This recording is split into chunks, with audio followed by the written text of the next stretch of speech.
నమస్కారం వార్తలకు స్వాగతం. ముందుగా ముఖ్యాంశాలు. అయోధ్యలో ఘనంగా బాలరాముడి ప్రాణ ప్రతిష్ఠ.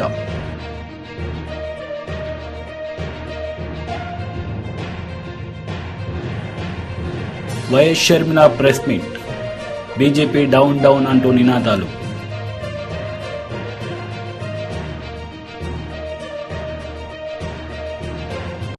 అయోధ్య బాలరాముడి ప్రాణ ప్రతిష్ఠలో పీఎం మోడీ పాల్గొన్నారు. శ్రీరాముల వారికి ఘనంగా పూజలు చేశారు.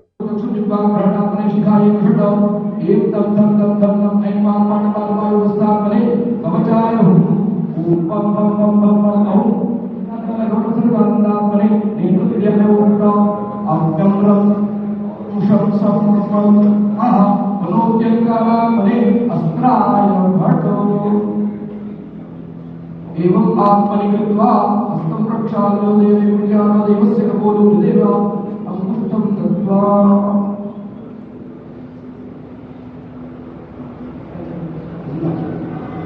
आम्रीप्रो यं रं लं वं शं शं सं हं वं शं हंसा रामचन्द्रस्य प्राणाय प्राणाः ॐ आम्री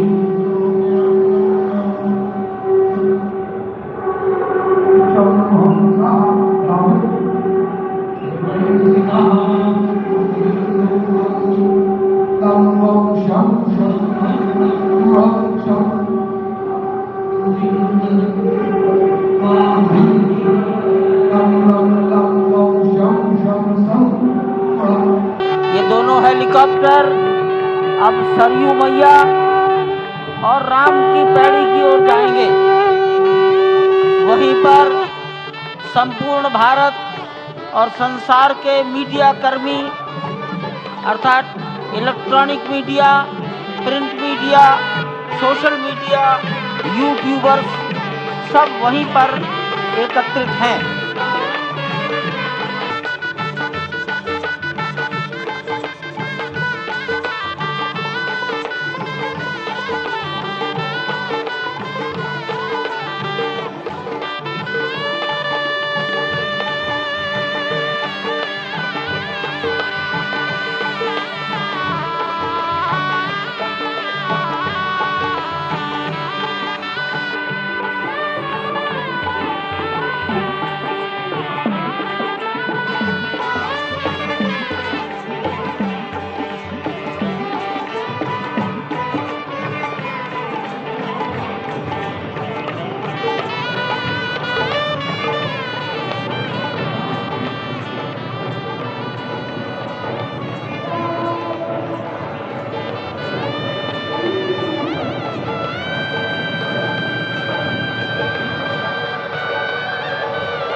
रघुपति राघव राजा राम पतित पावन सीताराम।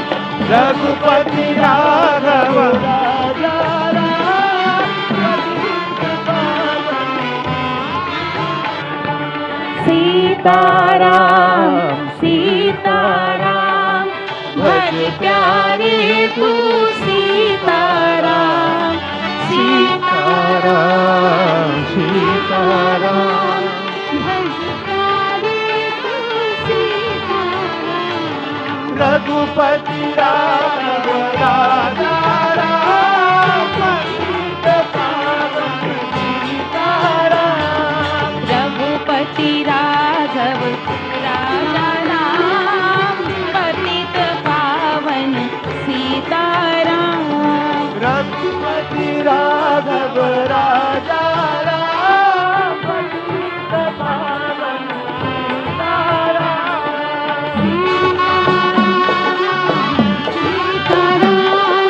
भज प्यारे तू सीताराम सीताराम सीताराम भज प्यारे तू सीताराम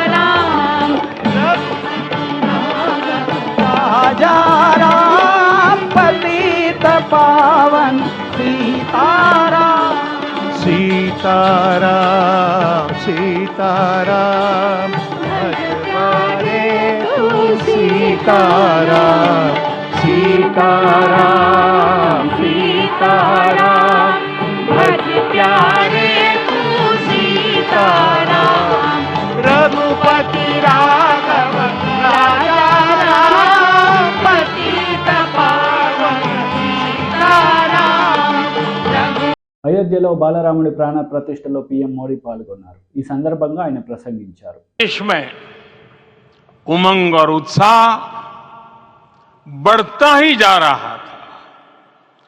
निर्माण कार्य देख देशवासियों में हर दिन एक नया विश्वास पैदा हो रहा था। आज हमें सदियों के उस धैर्य की धरोहर मिली है। आज हमें श्री राम का मंदिर मिला है।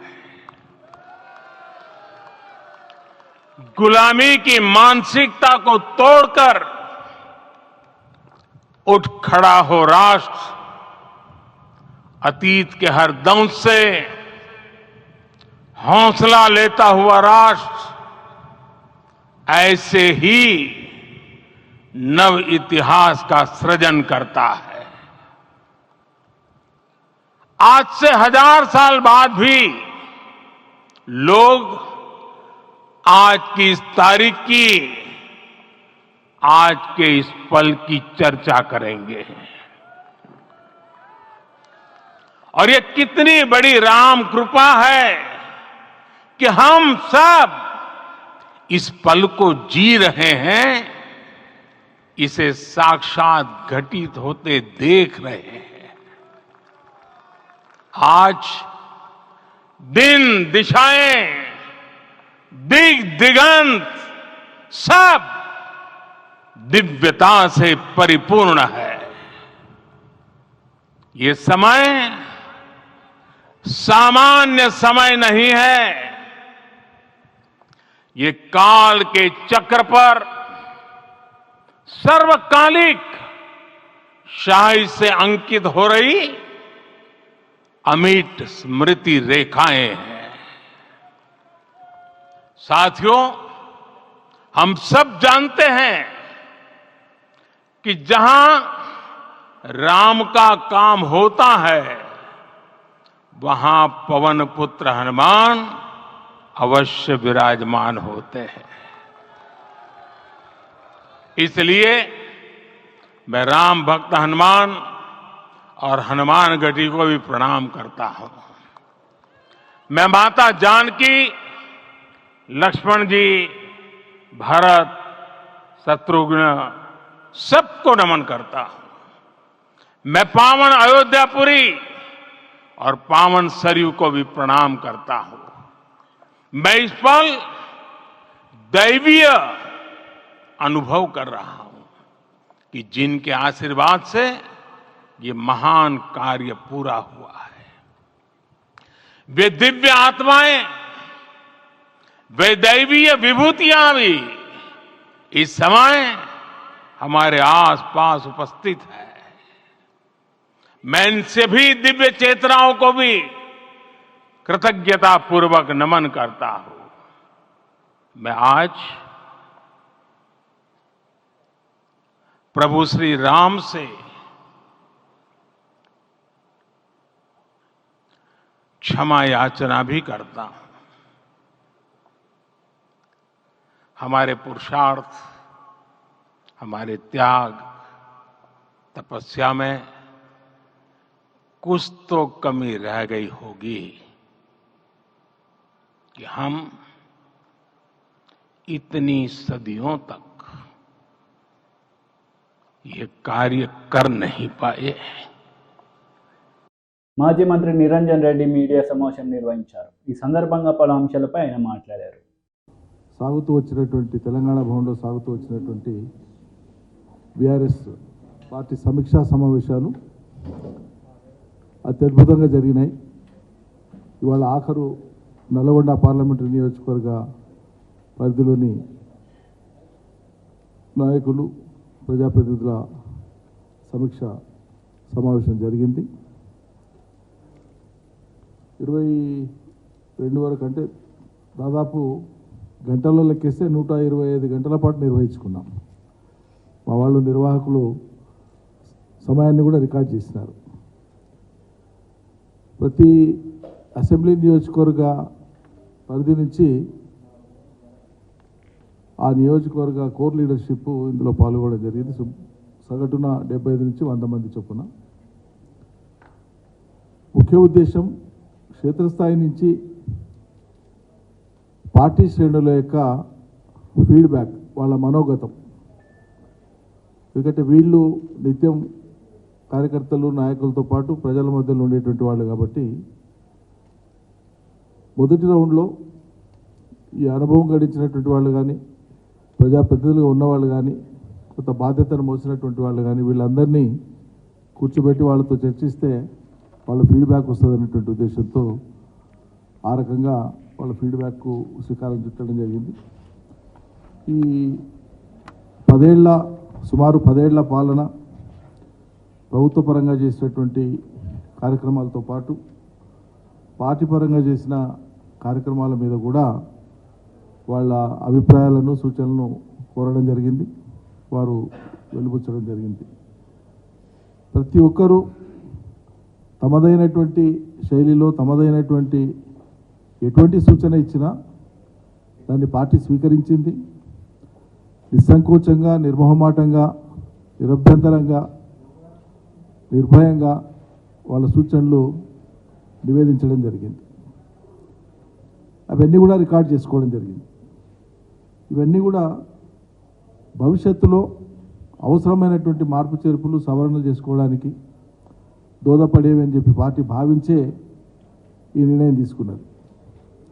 మొదటి నుంచి కూడా మేము చెప్తున్నాం, ఈ పార్టీ పుట్టినప్పటి నుంచి, కేసీఆర్ గారు ఈ పార్టీని పుట్టించినప్పటి నుంచి అనేక ఆటుపోట్లు ఎదురైనాయి, అవహేళనలు ఎదురైనాయి, అవమానాలు ఎదురైనాయి.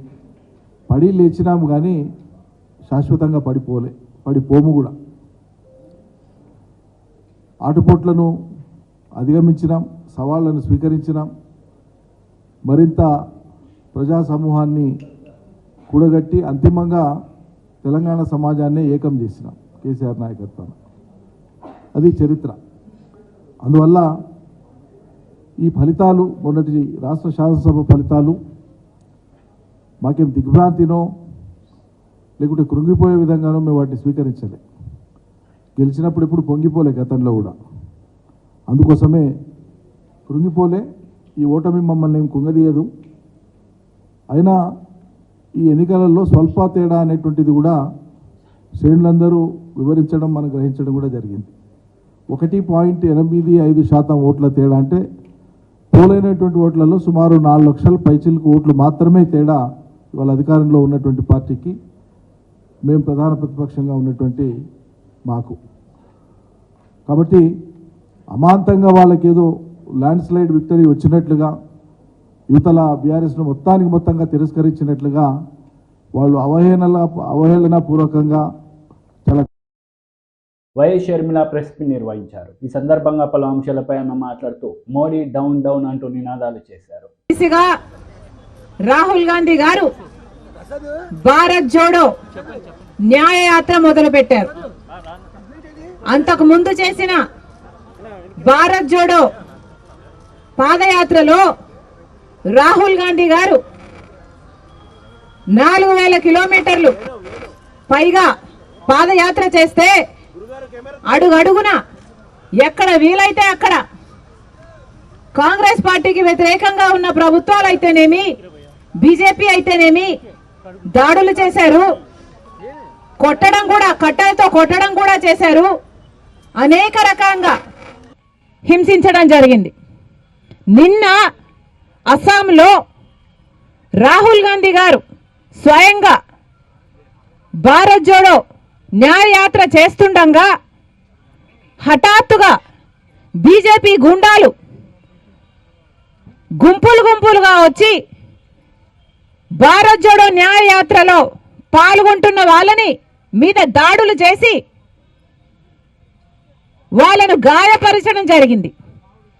ఎందుకు ఇలా చేస్తున్నారు అని రాహుల్ గాంధీ గారే స్వయంగా దిగి వాళ్ళని ఎదిరిస్తే రాహుల్ గాంధీ గారికి కూడా ప్రమాదం తలపెట్టే ప్రయత్నం చేసి ఆఖరికి పెద్ద గొడవై నిన్న అస్సాంలో ఈ విషయం జరిగితే అస్సాంలో ఉన్నది బీజేపీ పార్టీకి చెందిన ముఖ్యమంత్రి. మరి ఇప్పుడు బీజేపీ పార్టీ అధికారంలో ఉన్న రాష్ట్రంలో కనీసం ప్రశాంతంగా శాంతియుతంగా ప్రజల కోసం చేపట్టిన ఒక యాత్రని కూడా చేయనీయకపోతే దీన్ని ప్రజాస్వామ్యం అంటారా అని మోడీ గారిని ప్రశ్నిస్తున్నాం. మోడీ గారు సమాధానం చెప్పాలి. ఈ రాష్ట్రంలో ప్రజలందరూ ఉన్నారా, లేకపోతే కేవలం బీజేపీ పార్టీ కార్యకర్తలు, బీజేపీ పార్టీకి చెందిన నాయకులు, ఆర్ఎస్ఎస్, విహెచ్పి ఇలాంటివి మీకు మాత్రమే చెందిన వాళ్ళు ఈ దేశంలో ఉండాలా? ఇక ఎవరు మిగతా వాళ్ళని ఎవరిని బ్రతకనివ్వరా? ప్రశాంతంగా ఉద్యమాలు కూడా చేసుకునివ్వరా? ప్రజల కోసం కనీసం కొట్లాడనివ్వరా అని మోడీ గారిని అడుగుతున్నా. మోడీ గారు దేశ ప్రజలకు సమాధానం చెప్పాల్సిన అవసరం ఉంది. ఈరోజు రాహుల్ గాంధీ గారు అస్సాంలోనే ఒక గుడికి వెళ్ళాలనుకుంటే ఆ గుడికి కూడా రాహుల్ గాంధీకి వెళ్ళకూడదు, అనుమతి లేదు అని అనుమతి నిరాకరించారు. బీజేపీ ప్రభుత్వము అస్సాంలో ఉంది, ఆ ప్రభుత్వం అనుమతిని నిరాకరించారు. ఎందుకు నిరాకరించారయ్యా అని అడిగితే ఎక్కడో అయోధ్యలో రామ్ మందిర్ ఏర్పాట్లు జరుగుతున్నాయి, ఆ కార్యక్రమం అక్కడ జరుగుతున్న సమయంలో ఇక్కడ అస్సాంలో రాహుల్ గాంధీ గారు గుడికి వెళ్ళకూడదట. ఇది ఎక్కడ న్యాయమని అడుగుతున్నాం. అంటే గుడికి వెళ్ళడానికి కూడా మోడీ గారి పర్మిషన్ కావాలా? గుడికి వెళ్ళడానికి కూడా బీజేపీ కార్యకర్త, బీజేపీ నాయకుడో, లేకపోతే ఆర్ఎస్ఎస్ లేకపోతే విహెచ్ఓ వీళ్ళ ఈ సభ్యులే అయి ఉండాలా? సామాన్య ప్రజలకు కనీసం గుడికి వెళ్లే హక్కు లేదా అని అడుగుతున్నాం.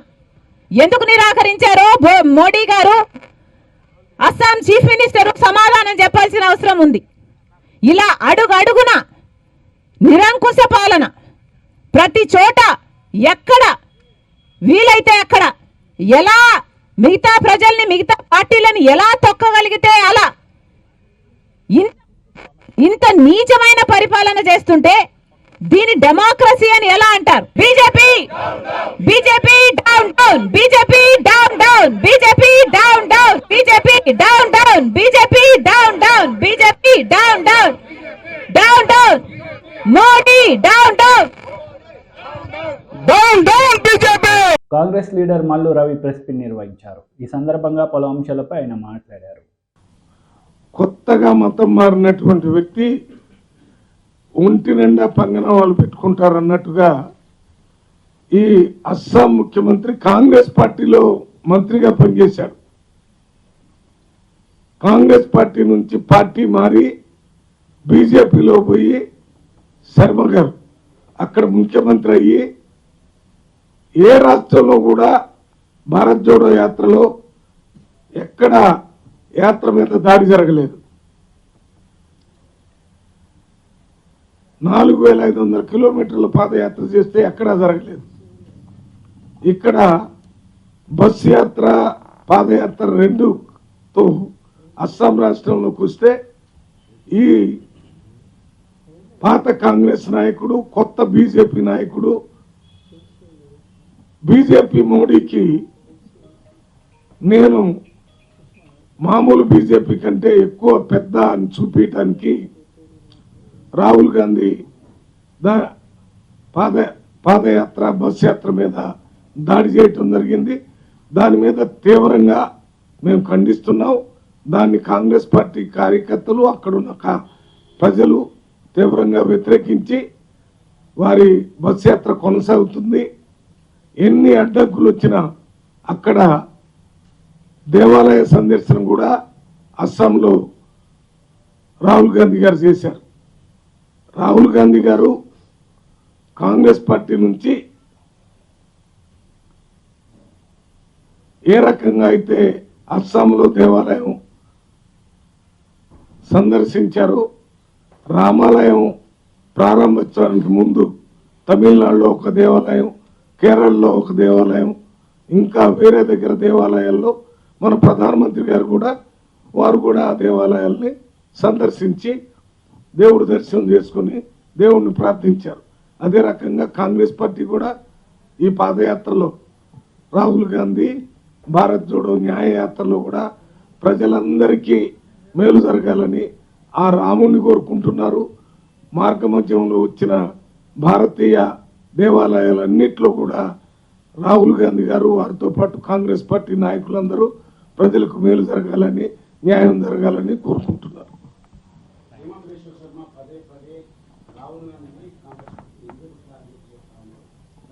వార్తలు ముగించే ముందు ముఖ్యాంశాలు మరోసారి. అయోధ్యలో ఘనంగా బాలరాముడి ప్రాణ ప్రతిష్ఠ.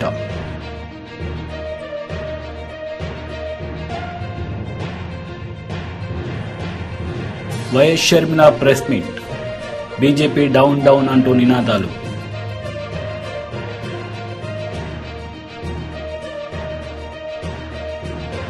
ఈ వార్తలు ఇంతటితో సమాప్తం. తిరిగి ప్రసారమయ్యే వార్తలు మళ్ళీ కలుద్దాం. అంతవరకు సెలవు. నమస్తే.